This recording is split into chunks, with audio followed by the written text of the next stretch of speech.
Mga kapuso, 20 araw na lang, Pasko na. At ang sikat ng Northern Lights na kadalas ay sa ibang bansa lang nakikita, pwede na rin daw ma-experience dito sa Metro Manila.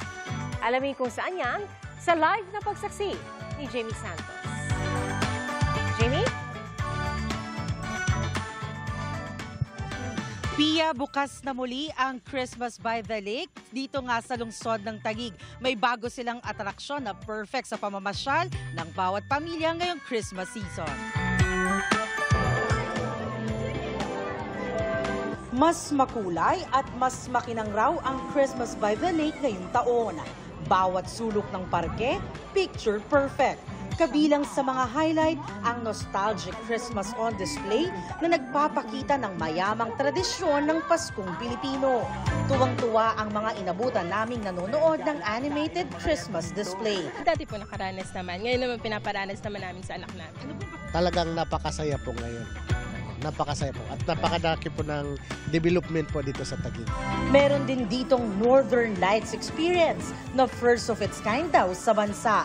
Hango raw ito sa Aurora Borealis. Parang nasa ibang bansa, ganda, sobra, nakaka-relax siya, mawawala yung pagod nyo. Sobrang ganda po, sulit.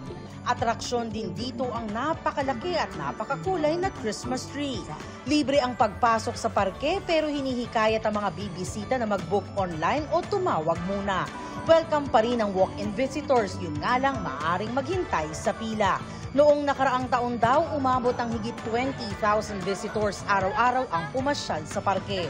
Bukas ang parke hanggang January 12, 2025. Mula Lunes hanggang Huwebes, bukas ito ng 5 p.m. to 10 p.m.